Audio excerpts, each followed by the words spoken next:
This is David with Odd Frontier Games, and this is a quick overview of the rules of the Odd Frontier trading card game. The objective of the game is to get all your opponent's life from 137 to 0. The game is played with 2 to 4 players, so you can either play one-on-one or teams of 2 versus 2. Your deck is called an archive, and an archive can have 36 to 40 cards with up to 4 copies of the same card in your archive. It's recommended that your archive has about 14 to 16 engine cards, and engine cards are the cards that produce energy that are used to play other cards. Welcome to the battlefield. So your deck is going to be here. Your opponent's deck is going to be on the opposite side. So you start off as drawing 7 cards. 1, 2, 3, 4, 5, 6, 7. So if you don't like your initial hand, you can actually mulligan. So the first time you mulligan, I would take these 7 cards and I would shuffle them back in the deck, and I would shuffle them very well, and then I would draw another 7 cards. I can do that once. Then every time after that, so after I mulligan once, I get 7 card hand, and after that I can do it for 6. Then after that I can do it 5, 4, 3, 2, 1. So I can do it until I have a very low hand, right? So if you don't have a good initial hand, you can do that. So I'm going to look at this. This hand looks pretty good. The reason I think it's good is because I need to have at least 3 engine cards. This is an engine card, and engine cards are used as resources to play other cards, right? So this is your energy cost. This 2. So we're gonna show how that's played, but that's an engine card. So that's what I'm looking for at initial hand. I want enough engine cards, and engine cards for creatures are always gonna cost 0 energy. Okay. So I'm going to play the first turn. So for turn 1, the first player does not draw a first card. If it was another turn, I would draw a card, but this is the first player, first turn, doesn't draw a card. I'm going to play a card. I'm going to play Slugnana. Slugnana makes everyone draw a card. 2 cards, right? So I'm going to draw 2 cards. The opponent draws 2 cards as well. And then I'm going to play a phenomenon card called a Holy Inquisition. Okay, so this is just something that is played on the battlefield. It's called a phenomenon, and so it just hangs out on the battlefield. Whenever a mollusk enters the battlefield, the controlling player plays 4 life. So when I play this, I have a lot of mollusks in my deck, so every time I play a card, I get 4 life. A card that's mollusk, I get 4 life. If someone else plays a card that's a mollusk, they would get 4 life as well, right? So I got to be careful with that. So I crank this, and then I pay for 1 mana. This is a phenomenon, right? So energy. Okay, so I have 7 cards in my hand. So I played that. This is cranked, and so that's my turn 1, right? So I'm going to let player 2 go, and player 2 gets to draw a card, and they get to attack if they want to, right? Remember, on the first turn, the first player can't attack, and they can't draw. So this is the second turn, right? So all my creatures are going to uncrank, right? So cranking means that they're horizontal. This is uncranked. I'm going to play a card. So I can only play 1 energy per turn, right? This is the second turn. I'm going to play a Carkle. He's a 0/7. So I'm going to play him. Okay, so that's 2 energy now. And so I'm going to play the Squigician. He's pretty cool. He's got reach. I'm going to go over the abilities at the end of the game, at the end of the video. And once per turn, you may pay 2 energy and reveal any number of mollusks in your hand. Squigician gets +5 attack for each card revealed this way until end of turn, okay? So I'm going to play him. So your engines go on the bottom, your phenomenons and artifacts go in the middle, and your other non-engine creatures go up at the top. And so, yep, I'm going to get 4 light for playing that mollusk, okay? And I can actually, on my first turn, there's no such, I mean, on the first turn that I play that creature, there's no such thing as, like, summoning sickness. So I can attack on that turn that I play him. So I'm going to attack him for 10, right?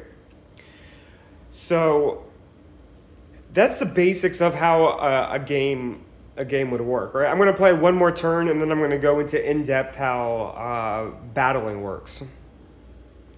So this is my second turn. Then the other opponent plays. He can attack. He can. He's going to draw a card. He's going to uncrank. He's going to draw a card, and then he's going to play whatever he's going to play, and then it's going to be my turn, right? So I'm going to uncrank everything, and then you draw a card. So let's see what I'm going to do here.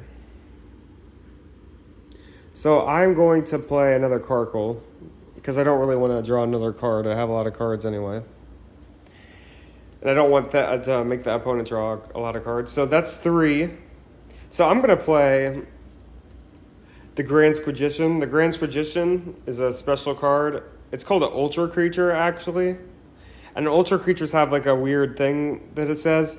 So as an additional cost to play this card, you must sacrifice a Squigician and a Holy Inquisition. You have no max hand size. And there's an ability there. I'm not going to go over the ability. It's right now. It's pretty crazy. But we're going to play this card. So I'm going to crank 3. And then I'm going to play this. And that destroys these 2 because of the words on the card. And that goes into the graveyard. So that's the basics of playing a game, right? And I want to go to more of the combat. So with the combat,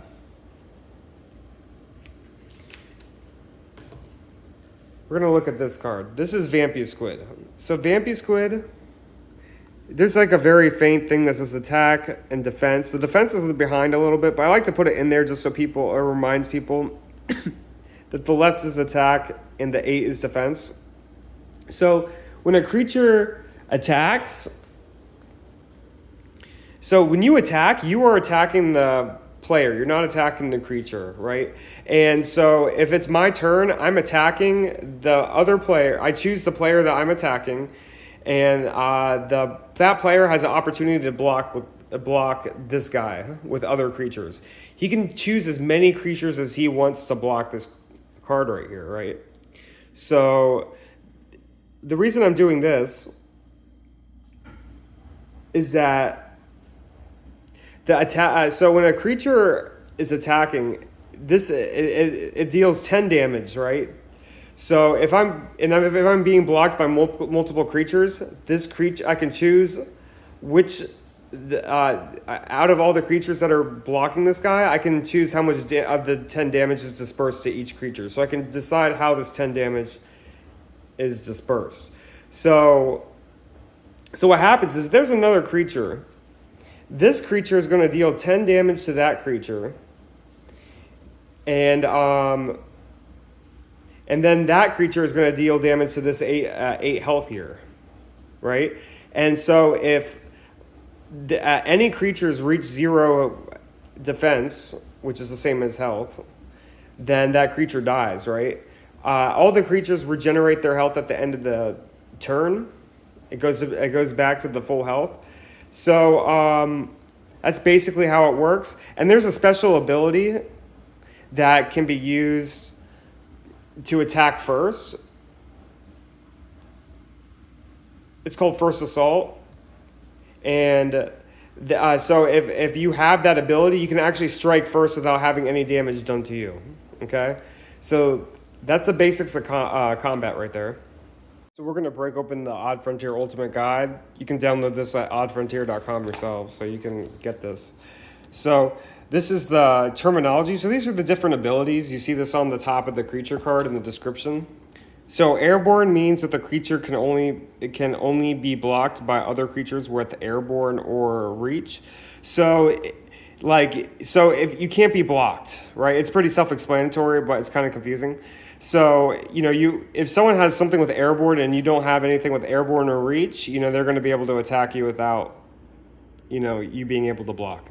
Battle cry means something happens when the creature goes onto the battlefield. Like when you play the card and you play it on there, that means something happens.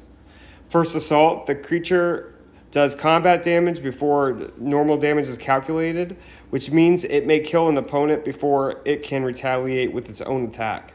So that means that with first assault, you can, if a creature with first assault, like they attack first. So remember how I was talking about combat? They actually attack first. So if they attack first and kill that creature can't retaliate with any damage. Piercing is when attacking a target player, if this creature deals damage that exceeds the combined defense of all creatures blocking this creature, the excess damage is dealt directly to the target player.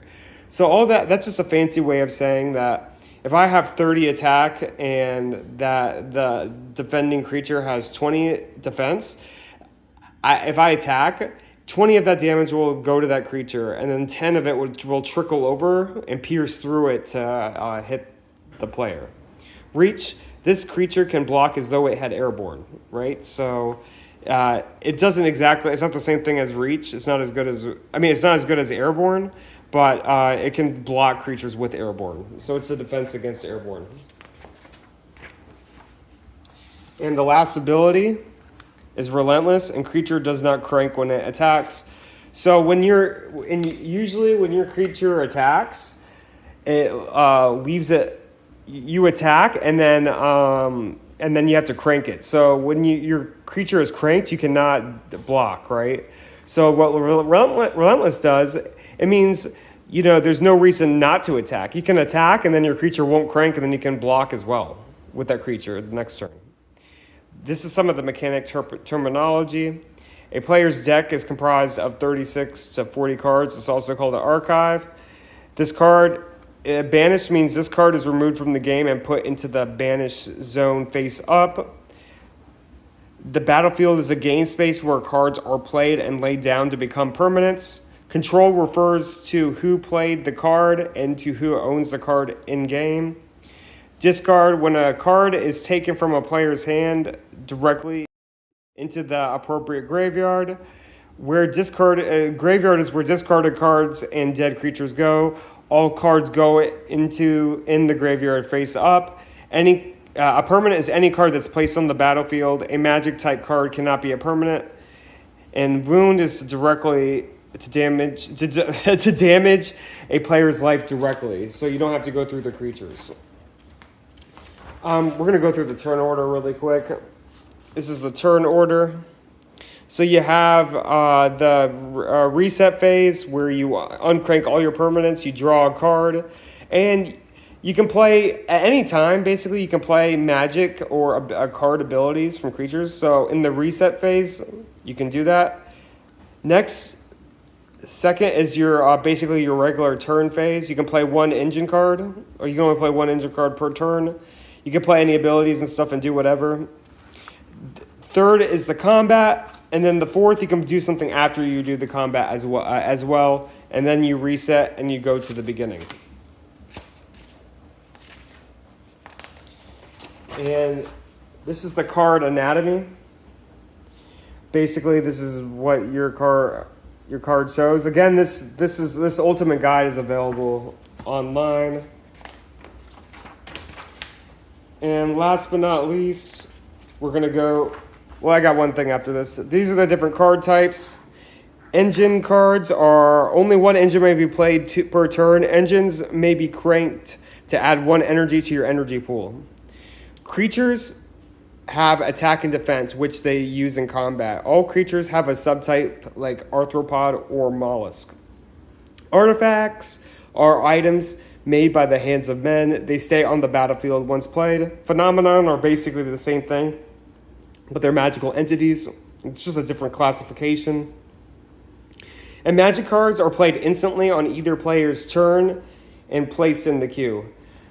Once played, this card is immediately put into the the appropriate player's graveyard. So the magic cards are never put on the battlefield. They're always put directly in the graveyard.